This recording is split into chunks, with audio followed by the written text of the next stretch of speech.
আজকে ছিল আমার সেই ব্রাইড যাকে আমি সাজিয়েছিলাম আগের দিন 25 নভেম্বর। তো আজ তার রিসেপশন ছিল, তো আমরা দুজন বেরিয়ে পড়েছি ভোর দুপুরে। কারণ ও আমাকে বলেছিল একটু আগে যেতে, তাহলে আমরা ভালোভাবে ধীরে সুস্থে লুকটা কমপ্লিট করতে পারবো। খুব কষ্ট হচ্ছিল কারণ অনেকটা ডিস্টেন্স ছিল আমাদের বাড়ি থেকে।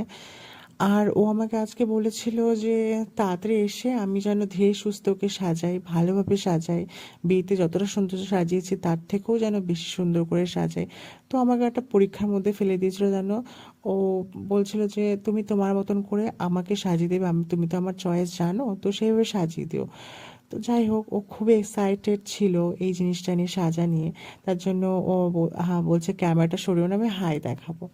তো যাই হোক, তারপরে আমরা শুরু করলাম আমার মেকআপ করা। তো আমি একটা লুক ভেবে রেখেছিলাম, তাও আমি কনফিউজ ছিলাম ওখানে গিয়েও যে আমি এটা করলে ওকে ভালো লাগবে কি না। কারণ ও আমার পুরো পুরো দায়িত্বটাই ছেড়ে দিয়েছে, বলছে যে রাহুল তুমি তোমার মতন করে করো, আর যখন আমার উপর তোমার উপর পুরো ভরসা আছে। তো এটাই বলে যখন দিল তখন আমি আরও ভাবছি যে যেটা আমি ভাবছি সেটা উগ্র না হয়ে যায়, বেশি না হয়ে যায়, সিম্পলের মধ্যে রাখার চেষ্টা করব, কারণ ও সিম্পলি পছন্দ করে। আর ও মেকআপটা যখন পুরো ফুল দেখলো তখন খুবই খুশি ছিল। তা আমি এমনই চাই যেন সবাই খুশি হয় তার লুকটা দেখে।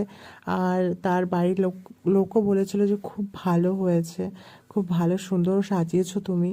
তো এটা শুনে আমার কাছেও খুব ভালো লেগেছিল। তা আজ